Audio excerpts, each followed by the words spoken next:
गिद्धों को केवल लाश मिली, सूअरों को गंदगी मिली,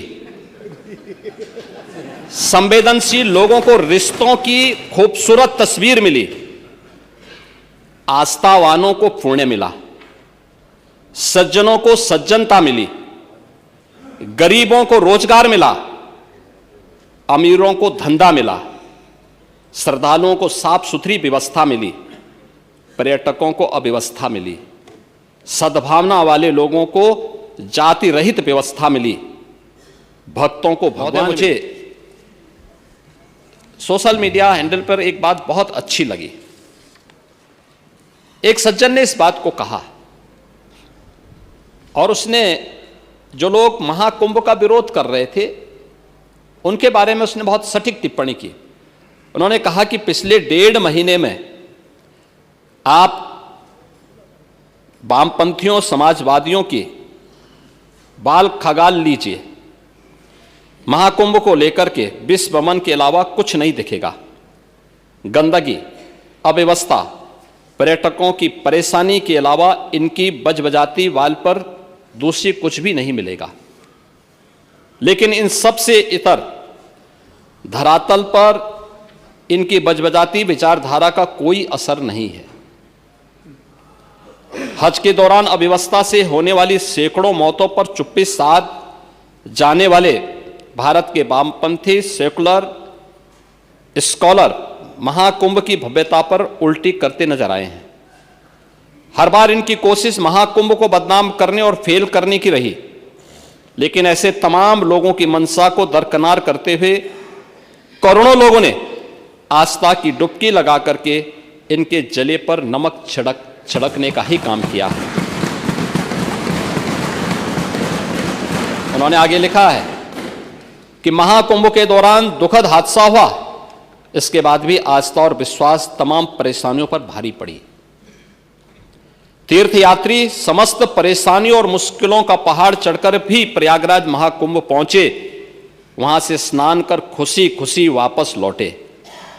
रिश्तों के जटिल समीकरण का परिभाषा गढ़ता महाकुंभ अब समारोह की ओर है, लेकिन यहां से निकला संदेश हर सनातन के मन में अमिट छाप छोड़ गया है, जो वर्षों तक लोगों की बदकही और कहानियों में जीवंत रहेगा। हर तरफ अपनी मां और बुजुर्गों को महाकुंभ में अनाथ छोड़ देने वाले बेटे रहे हों, तो दूसरी तरफ अपनी सास को पीठ पर उठाकर कुंभ स्नान कराने वाली बहू भी रही है। लेकिन सनातन विरोधियों को नजर केवल गंदगी पर पड़ी। मैं अध्यक्ष महोदय वह चित्र लेके आया हूं। ये देखिए, एक बहू है अपनी सास को पीठ पर लाद करके जा रही है महाकुंभ स्नान करने के लिए।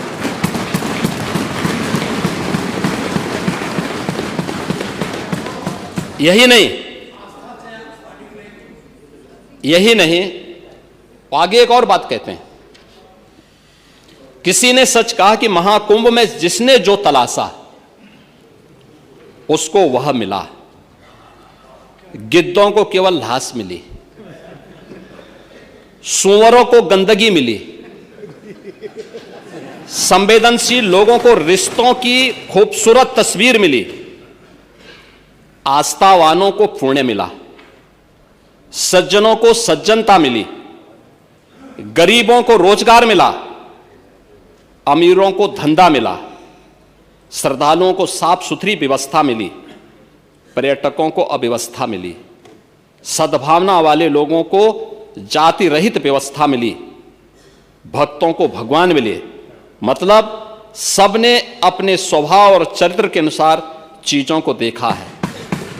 एक ही घाट पर सभी जातीय वर्ग के तीर्थयात्री स्नानार्थी बिना किसी भेदभाव के नहाते रहे। सनातन की सुंदरता आखिर समाजवादी और वामपंथियों को कैसे नजर आएगी? लेकिन इनके द्वारा लगातार किए जाने वाले प्रश्न इनकी नियत को ही संदेह के दायरे में खड़ी करती है। महोदय, ये टिप्पणी अचानक नहीं है। ये टिप्पणी भारत की टिप्पणी है, भारत की भावनाओं की टिप्पणी है। और जो स्वयं कुछ कर नहीं सकते थे, जिन लोगों ने अपने समय में इस पूरे आयोजन को अव्यवस्था और भ्रष्टाचार का शिकार बनाया था, आज वे महाकुंभ पर इस प्रकार की टिप्पणी करके भारत की भावनाओं के साथ ही खिलवाड़ करने का काम कर रहे हैं। और मैं तो केवल इस बारे में एक बात कहना चाहूंगा कि महाकुंभ ने पूरी दुनिया को भारत की सनातन एकता का संदेश देकर के एक भारत श्रेष्ठ भारत के प्रधानमंत्री मोदी जी के विजन को ही चरितार्थ करके दिखा दिया है कि विश्वास है तो पूरा भारत अपना सहयोग देने के लिए उतनी ही तत्परता के साथ खड़ा है जो महाकुंभ में दर्शन होता हुआ दिखाई दे। महाकुंभ के बारे में जो बातें आप लोगों ने कही, आपने कहा कि एक जाति विशेष को वहां जाने से रोका गया। किसी जाति को रोका नहीं गया था। हम लोगों ने तो कहा था जो सद्भावना से जाएगा वो सम्मान से कुंभ में जाए, लेकिन जो सद्भावना से नहीं दुर्भावना से जाएगा तो उसकी दुर्गति भी होगी जरूर, अगर उसने कुंभ में अव्यवस्था पैदा करने का प्रयास किया।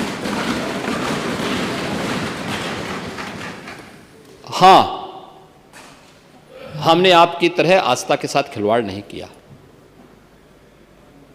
समाजवादी पार्टी की तरह आस्था के साथ खिलवाड़ नहीं किया। आपके समय में मुख्यमंत्री को फुर्सत नहीं थी कि उस आयोजन को देख सकें, उसकी समीक्षा कर सकें, और इसलिए उन्होंने एक नॉन सनातनी को कुंभ का प्रभारी बनाया था। लेकिन यहां पर मैं स्वयं इसकी समीक्षा कर रहा था, लगातार कर रहा था और लगातार कर रहा हूं।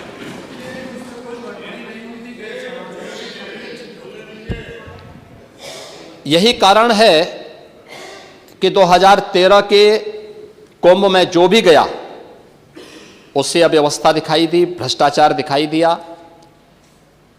प्रदूषण देखने को मिला। गंगा यमुना की मां सरस्वती की त्रिवेणी में स्नान करने लायक जल नहीं था, और मॉरिशस के प्रधानमंत्री उसके उदाहरण हैं जिन्होंने स्नान करने से ही इनकार कर दिया था। लेकिन इस बार देश और दुनिया का कोई ऐसा व्यक्ति नहीं था जो न आया हो, और लगातार आ रहे हैं। महामहिम राष्ट्रपति जी भी आए, आदरणीय प्रधानमंत्री जी आए, आदरणीय उपराष्ट्रपति जी आए, भूटान के नरेश भी आए, दुनिया के तमाम अन्य देशों से जुड़े हुए यानी 74 देशों के हेड ऑफ मिशंस भी वहां आए। इन सब ने उस आयोजन में भागीदार बनकर के इस आयोजन को सफल बनाया, और पहली बार उत्तर दक्षिण पूरब पश्चिम सभी ने उस आयोजन का हिस्सा बनकर के 74 देशों के लोग जिस आयोजन में भागीदार बन रहे हो, कई देशों के मंत्री जिस आयोजन में हिस्सा बन रहे हो, क्या वो वैश्विक आयोजन नहीं है? क्या वो वैश्विक आयोजन नहीं है? वैश्विक आयोजन का मतलब क्या था? दुनिया आए, देखे, और जो आ रहा है अभिभूत होकर के जा रहा है। आपने तो अमृत स्नान के दिन मीडिया, विभिन्न मीडिया चैनल के द्वारा जो लाइव दिखाया जा रहा था, उसमें विदेशी जो पर्यटक आए थे जिन्होंने कुंभ को साक्षात देखने का अनुभव किया, उनकी बातों को भी सुना होगा। कितने प्रफुल्लित थे। आयोजन सनातन धर्मावलंबियों का, लेकिन खुशी उनको हो रही थी कि ऐसा आयोजन पहली बार हुआ, और दुनिया के अंदर कहीं भी ऐसा आयोजन नहीं है जिस आयोजन में इतनी बड़ी संख्या में श्रद्धालुजन उपस्थित होकर के एक साथ एक मंच पर आकर के उन सभी आयोजनों को अपने अनुसार आगे बढ़ाने में योगदान दे रहे हैं।